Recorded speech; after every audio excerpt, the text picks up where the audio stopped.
Mr. Robert Emokporo joins us now on the program. He's a legal practitioner who's been monitoring the situation in Kenya. Thank you for joining us on the program. Thank you very much for having me. Well, this looks more like a political issue because Raila Odinga has been wanting to be president of Kenya for a really long time. He's participated in almost 3 to 4 elections now. What do you think he really wants? I mean, the Supreme Court has finally sort of granted his wishes. They have called off the elections, annulled it, and now asking the electoral body to call for new elections. And Odinga says he will not be participating. I think the basis upon which he has said he's not going to participate is because the Supreme Court in his decision ultimately came to the finding that the Electoral Commission was remiss in discharging some of its obligation in the conduct of the election. And I do believe that the electoral laws in Kenya makes provision for any member of the Electoral Commission who is directly indicted of either being negligent or to have been involved in illegality to be prosecuted and removed. So Odinga's viewpoint is basically that these same people who have been involved in negligently conducting the election or in fraudulently conducting it should not take part in the election. As to whether he can withdraw from the election, I think there are procedures to be followed, and he hasn't initiated that procedure yet. Yeah, but this is coming after the Supreme Court annulled the election. I mean, what he wanted was for re-elections, right? Yes. A recount of votes. And I think probably at the back of his mind he was thinking he would probably win.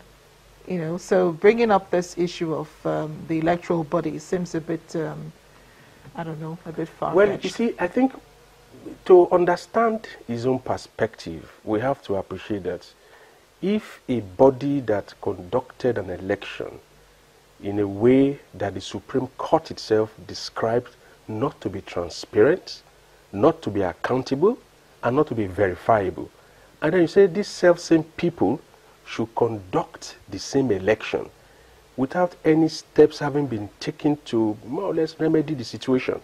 I think, I don't think Odinga is just blowing out. I think his viewpoints or his fears are really legitimate fears.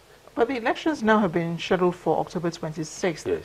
So if the electoral body is able to, you know, do these reforms you're asking about, yes, fishing out the bad eggs amongst them, the elections will still go ahead.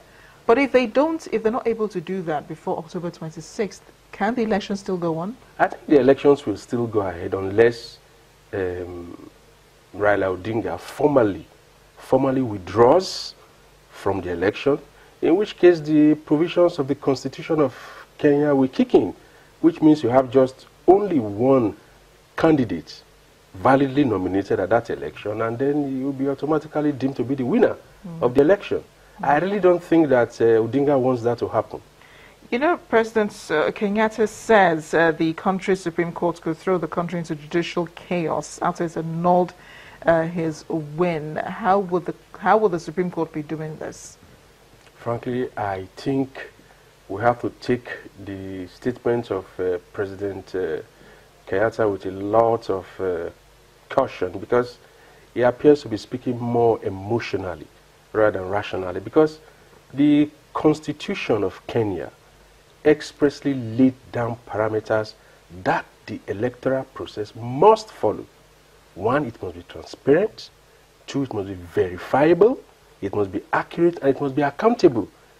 And the Supreme Court made an order to the Election Commission: make your computer servers available for investigation to enable us determine whether the complaints of Odinga are true or not. And they refused, which means the electoral or the election was not transparent, it was not verifiable.